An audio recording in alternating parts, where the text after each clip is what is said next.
Hello, this is Shannon. Hi, Ms. Johns, this is Judge Robinson. I'm calling from the Phoenix Office of Appeals in regards to Misty Lopez's unemployment hearing. I will get the other witnesses on the line and the claimant, and then we'll get started. Okay. One moment.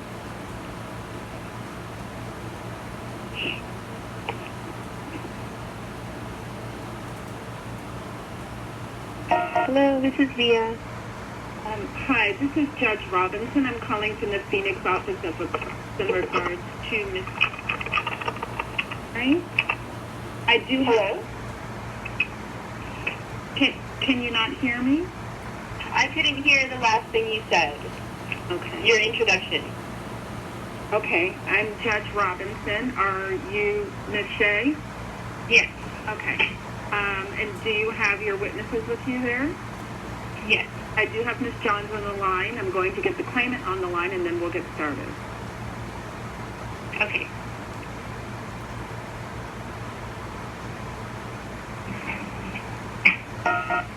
Hello? Misty Lopez? Yes. Hi, this is Judge Robinson. I'm calling from the Phoenix Office of Appeals in regards to your unemployment hearing. I do have the employer on the line, Ms. Lopez. Are you ready to begin the hearing? Yes. Okay, thank you. If anyone is disconnected from this conference call, do not try to call me back because it ties up the lines.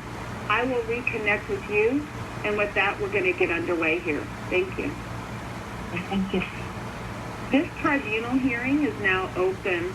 This is appeal number 1556989 concerning Misty Lopez, a claimant for unemployment insurance benefits under the employment security laws of the state of Arizona, and CHG Employee Holding, the employer in this case.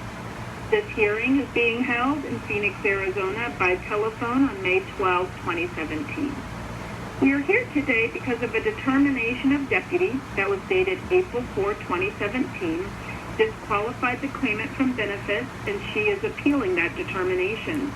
So the issue we will cover here today will be the discharge from employment.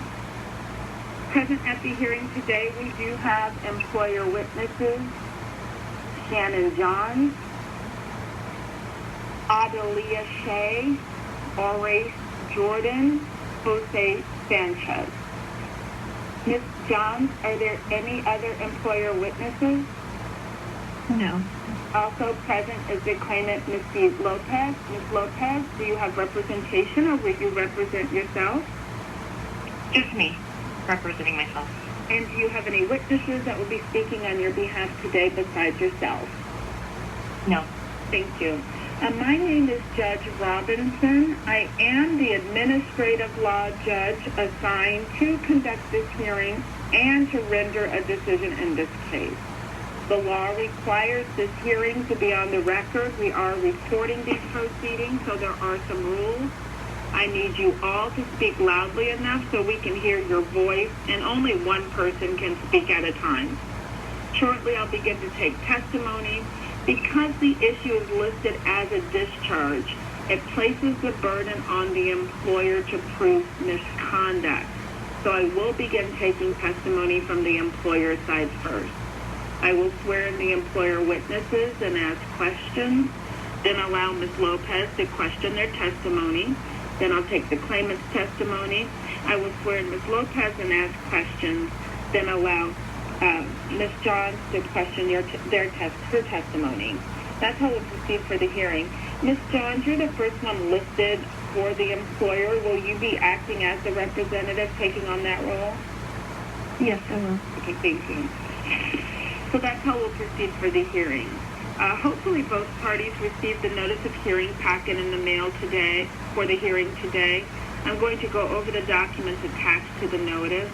All the documents are marked with exhibit numbers at the bottom of each page. So if you have the documentation in front of you, you can follow along with me as I go over these documents. Ms. Johns, did you receive the packet from TALK? Yes, I did. After the hearing, I will write a decision. I will send the decision to TALK by regular postal mail since that's how they prefer to receive it. Ms. Lopez, did you receive the notice packet? Yes. Their Valley View Road address in Tucson, is that still correct? Yes, it is. Would you like your decision mailed to that address or sent to an email? That address is good. Okay, thank you. All right, beginning with this packet, I'll start with Exhibit 1. Exhibit 1 is the first 5 pages. It is the notice and the registration instructions for the hearing today.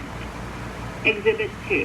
When the claimant filed for unemployment, she stated she was discharged and provided this fact-finding information. Exhibit 3 says general adjudication at the top. This is the unemployment program summary of its investigation on the discharge issue. Exhibit number 4 is the claimant's appeal filed on April 9th. The claimant is appealing Exhibits 5 and 6. This is the determination that disqualified her from benefits. This is what she's appealing and why we are here. Exhibit number 7 is a disciplinary action form by the employer. Exhibit number 8 is the employer's response. Exhibit 9 is a questionnaire filled out by the claimant. And then outside of the packet, the claimant sent a separate document I will mark as Exhibit number 10. It's about 10 pages regarding some text messages here and some emails as well. Those are included in Exhibit 10 along with an annual merit confirmation form. So these are the documents we have, Exhibits 1 through 9, and the separate documentation the claimant sent, Exhibit 10. I'd like to admit these documents into the record. I do consider these documents in making my decision along with all of the testimony that I take here today. Ms. Johns, do you have any objection to Exhibits 1 through 10 being admitted into the record? No. Ms. Lopez, do you have any objection to these 10 documents being admitted into the record? No. There being no objection, I do admit Exhibits 1 through 10 into the record on my own motion. We will now begin the testimony portion of the hearing. The law requires all testimony given at this hearing to be under oath. Ms. John, should I begin with you or one of your witnesses? Yes, I won't be speaking to the events. I'm just helping, coordinate the hearing, so. Okay. Who is going to provide me the most information about the background, the hire date, and that kind of stuff? I'll provide you that information. All right, I'll swear you in for that, Ms. Jones. Ms. Jones, do you solemnly swear or affirm that the testimony you are about to give in this hearing shall be the truth, so help you God? Yes. Please state your name for the record. Shannon Johns. And you are for CHG Employee Holdings? Yes. What kind of business is this? It's hospital. Was Ms. Lopez working at a hospital? Yes, she was. And what is your job with the company, Ms. Johns? I'm the regional manager of human resources. When was Ms. Lopez hired with the employer? December 22nd, 2010. And when was her last day of work? 3/3 of 17. Prior to her last day of work, what was her job position? Respiratory therapist. And the hospital that she worked at, what city and state is it located in? Tucson, Arizona. Was the claimant discharged from this position? Yes. Do you want to give me a general explanation as why she was discharged? The discharge was for violating our policy on patient care standards. Was the claimant, Ms. Lopez, aware of this policy? Yes. How was she aware of them? It is in our employee handbook. Did she acknowledge this handbook? I don't have that information in front of me. Do employees typically acknowledge and go through orientation and sign off on that they understand the policies and procedures and will abide by them? Yes.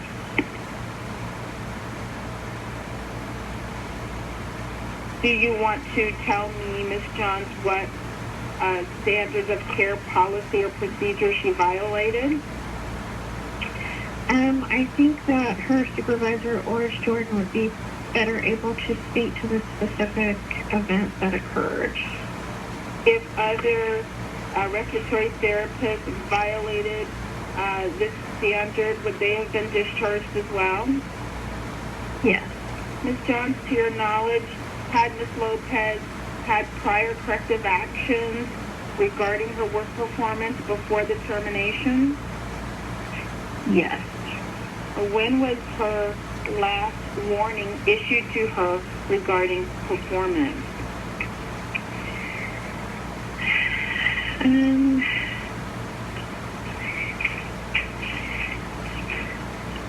She was on a performance, or she had received a coaching in January of 2015, a documented coaching. Is that the most recent one prior to her termination? There was an email that she had received a verbal warning in December of 2016. Who was that verbal warning given by? Jose Sanchez. What is Mr. Sanchez's position? He is our Chief Clinical Officer. Was it a performance-related warning? It was actually for violating our smoking on hospital grounds policy that we have. Okay. Any other behavioral warnings or performance warnings issued other than the January 2015? Not that I am aware of. Is there any other testimony you'd like to add regarding her discharge, Ms. Johns? No. Ms. Lopez, do you have any questions for Ms. Johns? Let's see. My last day of work was March 7th, not the day that she had said. So you can't make statements. Okay. Your question would be, Ms. Johns, are you certain that my last day of work was March 3rd? Miss John, are you certain my last day of work is March 3rd? March 3rd is the last day that I see you were clocked in, and March 7th is your termination date. I also clocked in that day. Okay. Okay. Ms. Lopez, do you have any other questions for Ms. Johns? No. All right, thank you. Ms. Johns, who should I move on to next? Oris Jordan. All right, thank you. Oris Jordan, are you there? Yes. Okay. Sir, I will swear you in. Sir, do you solemnly swear or affirm that the testimony you are about to give in this hearing shall be the truth, so help you God? Yes. Please state your name for the record. Oris Jordan. And do you work at the Tucson Hospital that Ms. Lopez used to work at? Yes. And are you still the chief clinical, or pardon me, what is your job position? Respiratory lead.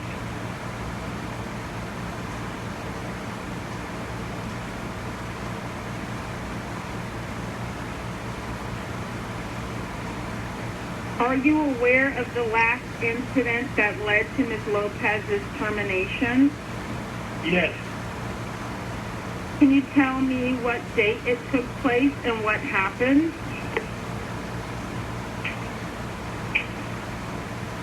Well, the day it took place was February 24th. And what happened was a patient was placed on a BiPAP, which is a device to help a patient assist in breathing. And the BiPAP wasn't monitored effectively, which caused the patient to have a buildup of sputum in their system. but the patient wasn't suctioning appropriately. So what happened was, throughout the night, I guess the patient had built up. When the doctor arrived the next morning, he basically he called the CEO and told the CEO that he didn't want Mitch be working around his patients because he felt neglect was a part of what happened in the last 10 hours of the shift once you placed the patient on the bypass. So was the patient under distress because of this, or Yes. how was the patient helped due to this alleged neglect? Well, the patient was in distress at first. Initially at almost what time? 8 o'clock, and she addressed it by she followed another doctor was on shift, so she followed that doctor's order to place the patient on the bypass. But what she didn't do was monitor the patient from that point on throughout the night. So the oncoming pulmonologist was very upset that this patient was placed on a bypass. And what happened was the patient was a trach patient who had a closed trach. So in that situation, a patient can clot off real easy, and the patient should be suctioned. And actually, the patient should have been left on the bypass for the whole night. Should have been placed on the bypass for a few hours until that patient recovered.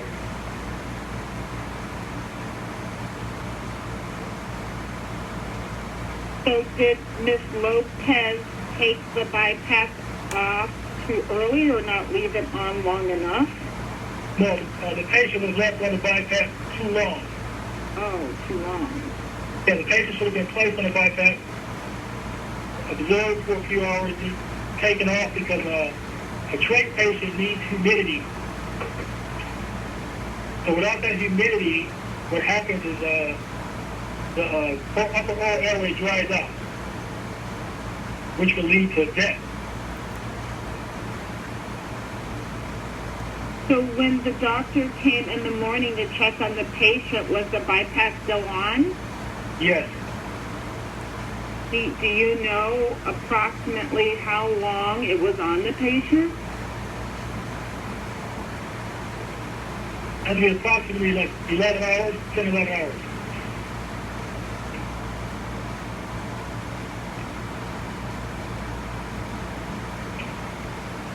Was Ms. Lopez responsible for that patient that day and night? Not yet.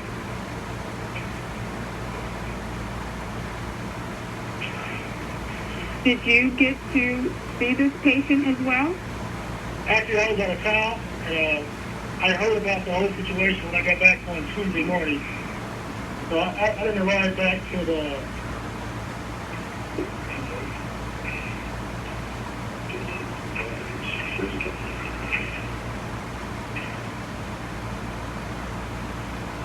Yeah, I came back to work on 28 when the director was informed of the situation.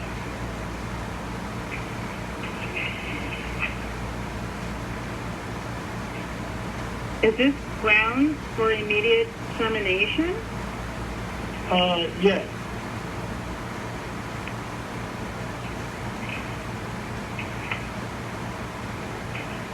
Is there any other testimony? Well, let me ask, Mr. Jordan, are you the one that informed Ms. Lopez that she was going to be discharged?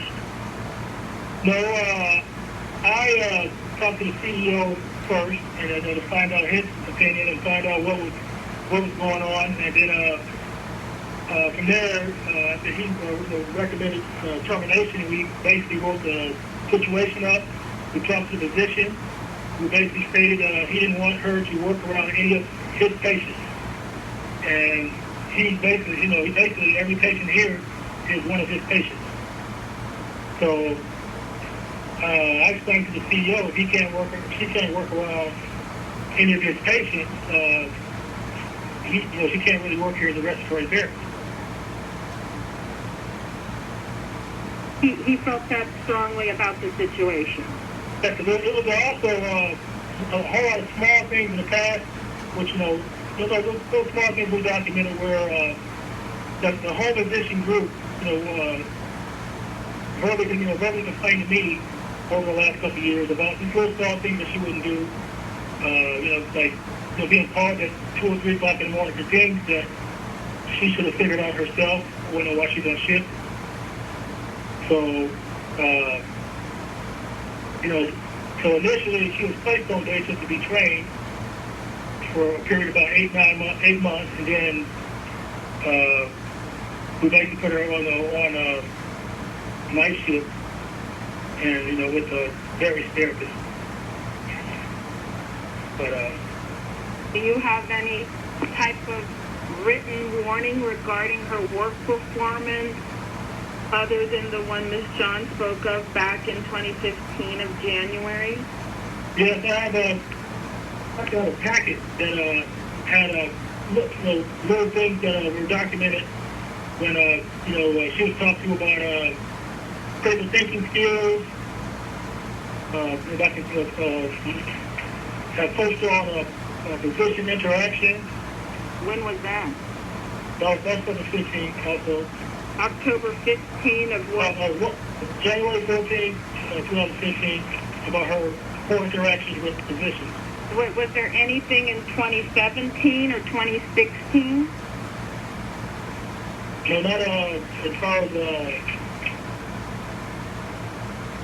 physician interaction, no, because she worked the midnight shift. She didn't interact with, with the physician unless there was an emergency situation.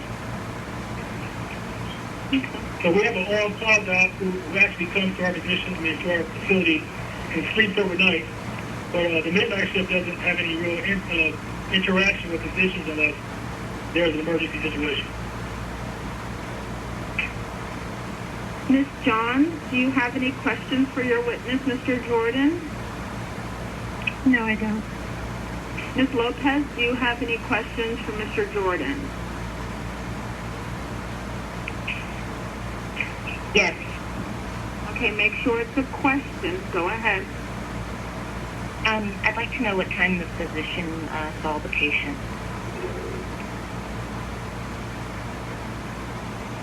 Or I'm asking when did the physician see this patient? I don't know exactly what time, but they arrive early in the morning, and they start where they start. They start whatever patient they want to start with, and I don't know what order they go in every day, but I don't know exactly what time. I just know we saw him doing his round that morning, the Saturday morning. Okay. So I don't know who he saw first, second, or third, but when he got to that patient, that was his assessment. Ms. Lopez, Okay. do you have any other questions for Mr. Jordan? No. Ms. John, who should I go to next? If you have any questions for Mr. Sanchez, you could speak with him. Okay. Mr. Sanchez, I will swear you in. Okay. Mr. Sanchez, do you solemnly swear or affirm that the testimony you are about to give in this hearing shall be the truth, so help you God? Yes, sir. Please state your name for the record.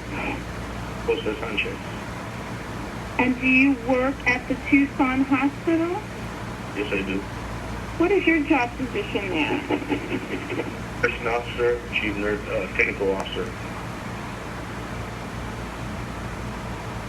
Did you observe the patient on February 24th? I did not.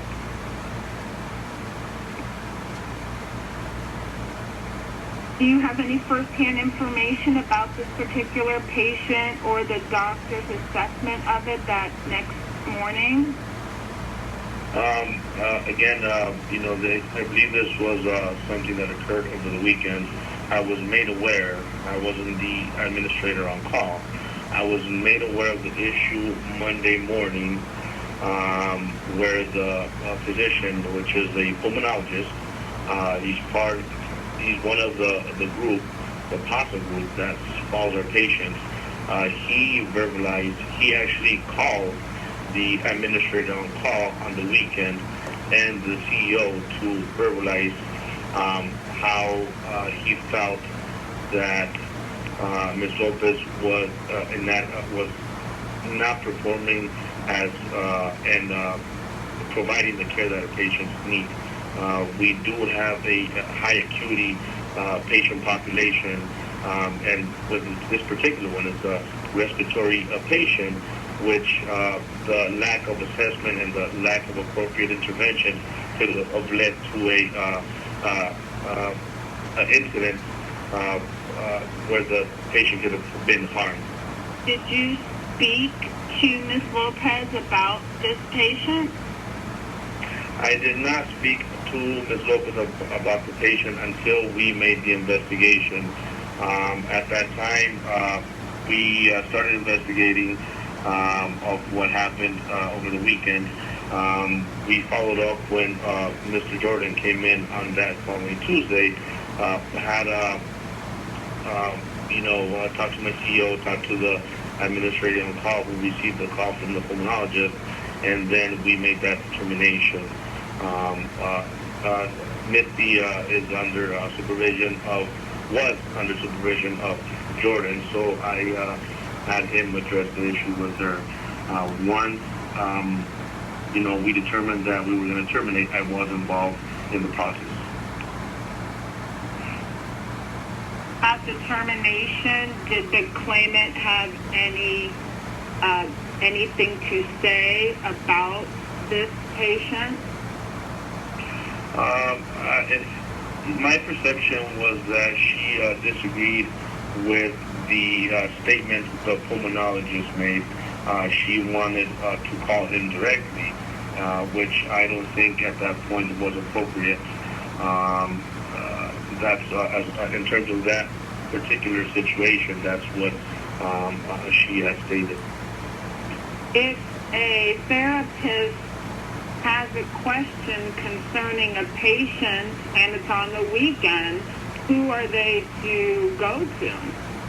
We have the house supervisor, which is a nurse, qualified nurse. Also, we have an on-call physician at night and an on-call pulmonologist.